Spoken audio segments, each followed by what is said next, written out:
چمک تجھ سے پاتے ہیں سب پانے والے، چمک تجھ سے پاتے ہیں سب پانے والے۔ علامہ صاحب، آپ نے گفتگو کے دوران جیسا کہ حضرت کا شعر کا ذکر کیا آپ نے، تو زندہ ہے واللہ، تو یقیناً اہل سنت کا تو یہ عقیدہ ہے کہ نبی کریم صلی اللہ علیہ وسلم حیات ہیں، اور پھر آپ نے امام کا شعر پڑھا تو زندہ ہے واللہ، یعنی قسم کھا کر امام فرما رہے ہیں۔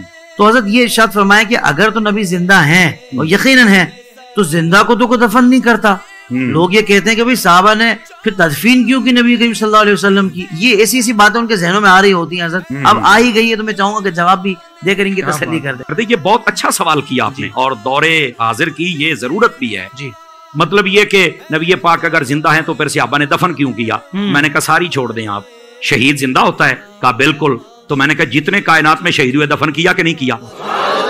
اس کا جواب دو مجھے، قرآن مجید دو جواب، قرآن مجید ہے نا، قرآن سے جواب دے دیا میں نے قرآن سے جواب۔ اب کوئی میدان میں نکل کے بات کریں۔ اچھا، دوسری بات میں نے کہا یہ میں تمہارا شوق پورا کر دیتا ہوں کہ تم کہتے ہو کہ زندہ تھے تو پھر دفن کیوں کیا۔ میں نے کہا جو مردہ ہوتا ہے نا اس کو آگ لگائی جاتی، کسی بھول میں نہ رہنا، اس بات کو نوٹ کیا جائے۔ جن کے مر جاتے ہیں وہ آگ لگاتے ہیں اپنے ہاتھوں سے، ہم جو دفن کرتے ہیں نا وہ زندہ سمجھ کے کرتے ہیں۔ کہتے ہیں مولانا وہ کیسے؟ سن لیجئے، اور یار مجھے بتاؤ اگر زندہ نہیں ہے تو قبر میں اٹھ کے سوالوں کے جواب کون دیتا ہے؟ بتاؤ نا مجھے۔ یہ صرف اتنی دیر تک ہی موت کا حکم ہے کہ جب تک سانسیں باندھے ہم نے قبر کے سپرد نہیں کر دیا، اللہ کی رحمت کے سپرد نہیں کر دیا۔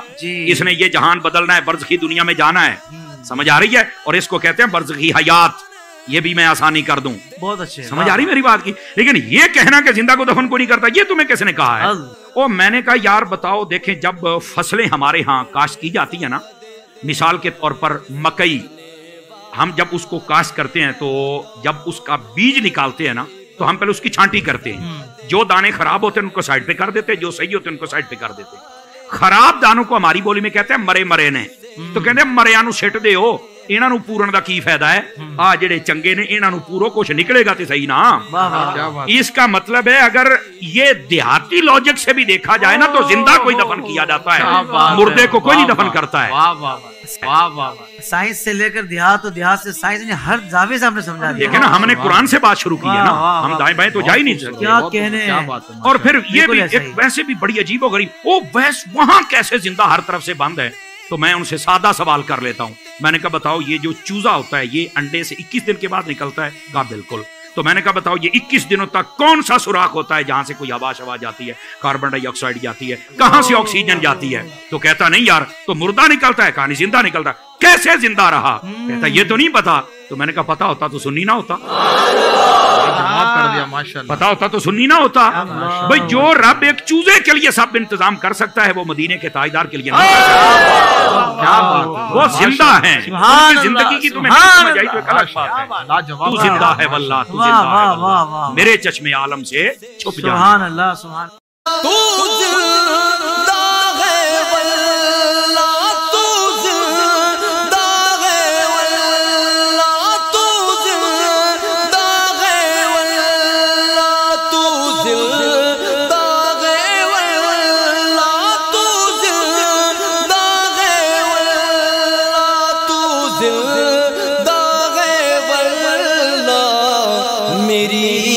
چشم عالم سے چھپ جانے والے، میری چشم عالم سے چھپ جانے والے، میری چشم عالم سے چھپ جانے والے، اور رہے گا یوں ہی ان کا چرچا، رہے گا یوں ہی ان کا چرچا، رہے گا یوں ہی ان کا چرچا، رہے گا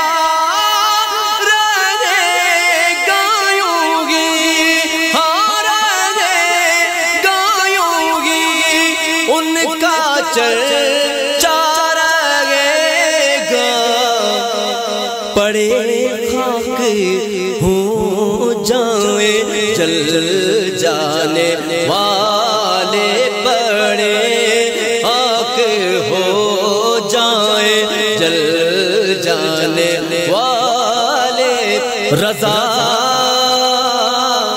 رضا نفس دشمن ہے دم میں نانا، رضا نفس دشمن ہے دم میں نانا، رضا نفس دشمن ہے دم میں نانا، رضا نفس دشمن ہے دم میں نانا، کہاں تم نے دیکھے ہیں چندرانے والے، کہاں تم نے دیکھے ہیں چندرانے والے، چمک تجھ سے پاتے ہیں سب پانے والے، میرا دل بھی چمکا دے چمکانے والے۔